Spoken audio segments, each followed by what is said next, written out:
जय हिंद। मैं Naveen Kumar Singh, director Platform Education Centre Private Limited Patna. LP technician के संदर्भ में कुछ कन्फ्यूजन हमेशा स्टूडेंट की बनी हुई रहती है। जैसा कि इस वीडियो में आप देख रहे हैं, 2 पार्ट में ये हमारा वीडियो होगा। ये पहला पार्ट है जिसमें कि हम चर्चा करेंगे शैक्षणिक योग्यता से, उम्र सीमा से संबंधित, इसके अलावा इंजीनियरिंग विभाग तथा संबंधित ट्रेड, CBT 2 में 10+2 भौतिकी एवं गणित से संबंधित ट्रेड। हमेशा स्टूडेंट को ये कन्फ्यूजन रहता है, खास करके जैसे कि एलपी टेक्नीशियन के संदर्भ में सबको पता है कि आईटीआई वाले बच्चे फॉर्म भरते हैं, डिप्लोमा वाले बच्चे फॉर्म भरते हैं, इसके अलावा बीटेक वाले बच्चे फॉर्म भरते हैं। लेकिन इसमें कुछ वैकेंसी ऐसी भी होती है टेक्नीशियन पोस्ट का, जिसमें कि 10+2 जो कि मैथ और साइंस से रिलेटेड जो किए हैं, तो उनके लिए स्पेशल वैकेंसी है। उसको लेकर के कन्फ्यूजन की स्थिति बनी रहती है कि नंबर ऑफ वैकेंसी लगभग उसकी कितनी होती है, कट ऑफ में क्या मार्जिन होता है। इसके अलावा सबसे मुख्य जो कन्फ्यूजन होता है ये होता है कि वो CBT 2 में कौन सा पेपर रख सकते हैं। सिर्फ CBT 1 पास करने से नहीं होना है, फाइनल सिलेक्शन हमारा कैसे हो ये ज्यादा महत्वपूर्ण होता है। तो ये भौतिकी एवं गणित संबंधित ट्रेड कौन सा रख सकते हैं, इसके बारे में चर्चा हमेशा होती रहती है, बच्चों को कंफ्यूजन रहता है। और इसी में अगर हम इसके दूसरे पार्ट की बात करें तो दूसरे पार्ट में आप देखेंगे कि वेतन कितना मिलता है, इसका प्रमोशन, चयन प्रक्रिया, एग्जाम पैटर्न, इसके अलावा CBT 1 CBT 2 के बारे में डिटेल, अंतिम मेधा सूची का निर्धारण किस तरीके से होता है, ये दूसरे पार्ट में इसकी चर्चा होगी। क्योंकि दोनों का अगर एक में ही हम वीडियो बना देंगे तो वीडियो आपका थोड़ा लंबा हो जाना है, तो इसको 2 पार्ट में हम बांट करके करेंगे। और चलते हैं, पहले हम पहले पार्ट से स्टार्ट करते हैं। इसके संदर्भ में एक बात और हम बता देना चाहते हैं कि जिस तरीके से अभी जस्ट रेलवे NTPC का सारा प्रोसेस समाप्त हुआ, ग्रुप डी का PET होना है, तो बहुत सारे स्टूडेंट जो कि ALP टेक्नीशियन का आगे चल करके जिनको एग्जाम देना है, तो इस बार जिनका फाइनल सिलेक्शन नहीं हुआ है तो काफ़ी हताश और निराश हैं। तो उनके लिए बहुत बड़ी आशा की किरण ये LP एंड टेक्नीशियन की वैकेंसी होने वाली है। तो इसके संदर्भ में पूरी जानकारी रखना जरूरी है। और ग्रुप डी की बात करें तो ये बात आप समझ लीजिए कि अगली बार जो ग्रुप डी की वैकेंसी आएगी उसमें जितने भी बच्चे फॉर्म भरेंगे, सारे के सारे बच्चे ALP टेक्नीशियन में भी फॉर्म भरेंगे ही भरेंगे। अभी आप इसका एक्टिविटी के बारे में देखे होंगे कि 10 जनवरी के न्यूज़पेपर में, द हिंदू में आप देखे होंगे कि इसका पूरा डिटेल आया था कि राज्यसभा में इससे रिलेटेड एक क्वेश्चन किया गया था कि आगामी कौन कौन सी वैकेंसी आ सकती है।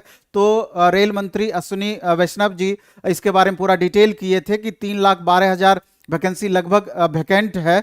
तो इसी संदर्भ में चर्चा हुई थी। और इस संदर्भ में सबसे ज्यादा जो प्रमुखता से बातें रखी गई थी, ऑपरेटिंग पोस्ट, खास करके ऑपरेटिंग पोस्ट का मतलब ये हुआ कि सेफ्टी कैटेगरी का जो पोस्ट है, जिसमें LP टेक्नीशियन के संदर्भ में था, सिग्नल मेंटर, टेलीकॉम मेंटर जो इससे रिलेटेड है, JEE सेक्शन इंजीनियर उससे रिलेटेड था, और अन्य पोस्ट नॉन टेक कैटेगरी का भी चर्चा हुआ था, लेकिन इसका प्रमुखता से चर्चा हुआ था। तो अब वैकेंसी कब तक आ सकती है ये तो आगे आने वाले दिन में समझ में आएगी। क्योंकि हमारा अपना मानना है कि जब इसका सारा प्रोसेस अभी जो करंट चल रहा है NTPC का और ग्रुप डी का समाप्त हो जाएगा, उसके बाद ही नई वैकेंसी आने की संभावना रहेगी। मेरे हिसाब से तो जुलाई अगस्त के पहले हमको नहीं दिखती है, लेकिन बहुत जगह पर हो रहा है कि नहीं, मार्च अप्रैल में वैकेंसी दे सकती है। तो ये आगे चल करके आपको पता चलेगा कि मार्च अप्रैल में देती है या अगस्त के बाद वैकेंसी आती है। क्योंकि 2024 में इलेक्शन होना है, तो अभी जितनी भी वैकेंसियां मैक्सिमम दी जाएगी सब इलेक्शन बेस्ड वैकेंसी होगा। इसलिए गवर्नमेंट अपने हिसाब से चाहेगी कि थोड़ा सा विलंब हम करें,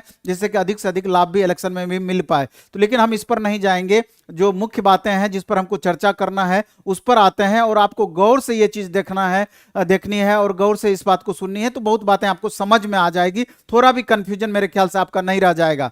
अभी आप देख रहे हैं कि असिस्टेंट लोको पायलट टेक्नीशियन, इसमें 10th+ ITI संबंधित ट्रेड का मतलब हो गया कि जैसे इसमें दिया हुआ है कि इलेक्ट्रीशियन, इलेक्ट्रॉनिक्स मैकेनिक, फीटर, इसके बाद डीजल मैकेनिक, इसके अलावा ऑटोमोबाइल और भी ट्रैक्टर मैकेनिक, MRIC और भी कई सारे ट्रेड हैं कि जो कि आपका ALP टेक्नीशियन के लिए एलिजिबल हैं। इसके अलावा 10th+ डिप्लोमा हम देख रहे हैं, EE, ECE, ME, automobile, ETC और भी होगा। इसके अलावा BE या बीटेक वाले स्टूडेंट को भी इसमें इन्वॉल्व किया गया है। LP टेक्नीशियन का फॉर्म भर सकते हैं, तो उसमें EE, ECE, ME, ऑटोमोबाइल इसमें सिविल वाले बच्चे नहीं भर सकते हैं। इसके अलावा जो जिसकी प्रमुखता से जो सबसे ज़्यादा कन्फ्यूजन स्टूडेंट को होता है कि 10+2 जिसका पीसीएम ग्रुप से है वो कौन कौन सा पोस्ट भर सकते हैं, तो वो सिर्फ टेक्नीशियन का पोस्ट भर सकते हैं और उसमें टेक्नीशियन में 2 वैकेंसी आती है, इलेक्ट्रिक सिग्नल मेंटेनर ग्रेड 3 और टेलीकॉम मेंटेनर ग्रेड 3। और इसके बारे में आगे चल करके ये सीबीटी 2 में कौन सा ट्रेड इनको रखना होता है उसके बारे में भी चर्चा करेंगे। और नोट में नीचे में स्पष्ट लिखा हुआ है कि सिविल इंजीनियरिंग और कंप्यूटर साइंस इंजीनियरिंग योग्य नहीं है, तो ये बात आपको क्लियर जानकारी इसकी होनी चाहिए। इसके अलावा देखेंगे उम्र सीमा के बारे में भी बहुत ज्यादा कंफ्यूजन होता है, लगातार इससे रिलेटेड बच्चे पूछते हैं, क्योंकि पहले क्या था कि 18 साल से लेकर के 28 साल तक था, लेकिन 2018 में ही इसको बढ़ा करके कर दिया गया है 30 साल। अब यूआर कैंडिडेट 18 साल से लेकर के 30 साल एज लिमिट इनका है। ओबीसी कैंडिडेट 33 साल तक फॉर्म भर सकते हैं, एससी 35 साल तक और एसटी कैटेगरी वाले बच्चे 35 वर्ष तक फॉर्म भर सकते हैं। अब एक बात इसमें ये और आती है कि इस बार जो वैकेंसी फॉर्म भराई जाएगी, जिस तरीके से कोरोना काल के कारण, कोविड के कारण एसएससी जीडी में 3 साल का एज का ग्रेस दिया गया, क्या रेलवे में 3 साल का एज का ग्रेस दिया जाएगा कि नहीं? अगर ग्रेस दिया जाएगा तो आप सीधा समझ सकते हैं यूआर 33 साल तक पहुंच जाएगा, ओबीसी 36 साल तक और 38 साल तक एससी एसटी पहुंच जाएगा। लेकिन ये आने वाले दिन में पता चलेगा और इसको लेकर के हमारा आगे चल करके सरकार से डिमांड भी रहेगी,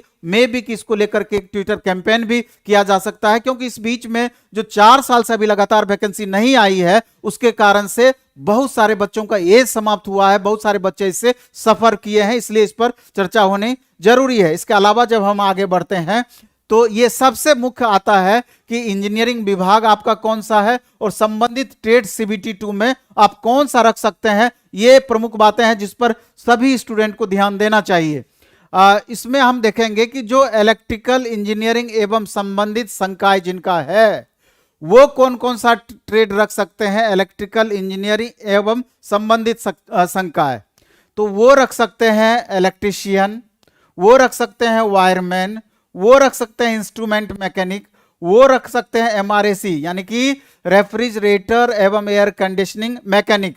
ये चारों में से कोई एक ट्रेड को रखा जा सकता है। मेरे ख्याल से सबसे बेस्ट होगा इलेक्ट्रीशियन अगर आप रख सकते हैं, तो इसका पर्याप्त मटेरियल भी उपलब्ध है मार्केट में और इसका डिटेल भी आपको बेहतर तरीके से क्लासेस वगैरह भी उपलब्ध आपको मिल जाएगी। इसलिए इलेक्ट्रिकल इंजीनियरिंग एवं संबंधित संकाय वाले स्टूडेंट को इलेक्ट्रीशियन रखना मेरे ख्याल से ज्यादा बेहतर रहेगा। वैसे चारों में से कोई भी रख सकते हैं।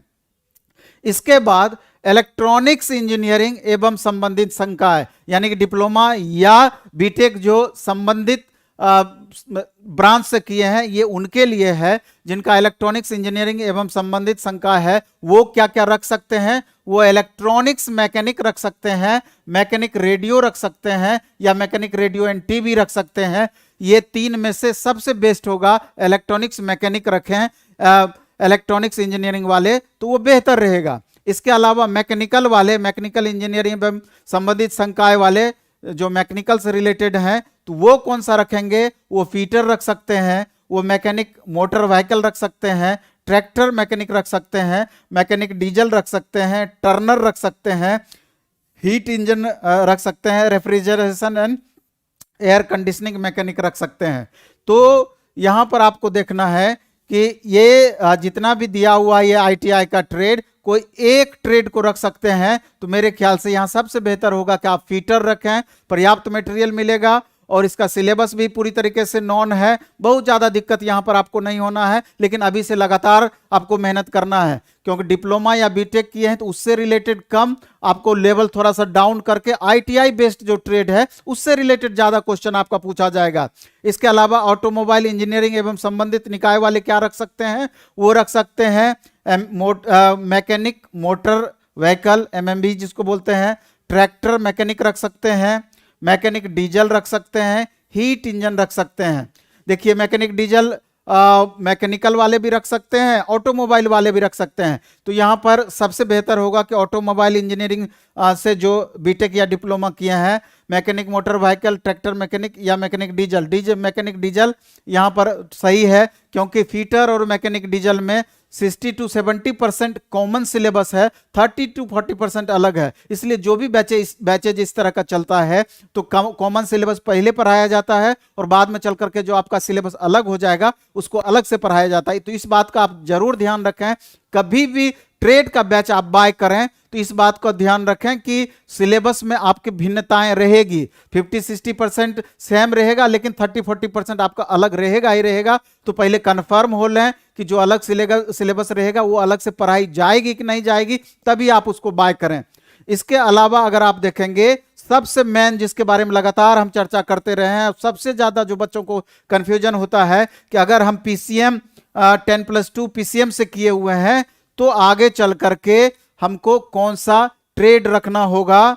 तो उसके लिए आप समझ लें कि बहुत बच्चों को कंफ्यूजन होता है कि फिजिक्स और मैथ हम रख लेंगे, लेकिन नहीं, वहां फिजिक्स और मैथ नहीं बल्कि इलेक्ट्रीशियन, इलेक्ट्रॉनिक्स मैकेनिक या वायरमैन, ये तीनों में से कोई एक ट्रेड को रखना होगा। और ये हम डायरेक्ट ऐसे नहीं लिखे हैं, 2018 का जो नोटिफिकेशन आया था, आप गूगल पर भी सर्च करेंगे तो ये नोटिफिकेशन अभी भी मिल जाएगा और उसमें आप पूरा डिटेल ये देख सकते हैं। हम अपने मन से नहीं बता रहे हैं, इसलिए फिजिक्स और मैथ नहीं है, यहां पर आपको इलेक्ट्रीशियन, इलेक्ट्रॉनिक्स मैकेनिक या वायरमैन में से कोई एक ट्रेड को रखना है। इसलिए जो भी स्टूडेंट +2 पास हैं वो अगर चाहते हैं कि आगे चल करके जब ड्राइवर टेक्नीशियन की वैकेंसी आएगी तो सिग्नल मेंटेनर और टेलीकॉम मेंटेनर के लिए भी हम साथ में तैयारी करेंगे, तो उसको फिजिक्स और मैथ से रिलेटेड तो क्वेश्चन CBT 1 में पूछा जाएगा, CBT 2 में भी एक सिटिंग में जो कॉमन सिलेबस है वही पूछा जाएगा,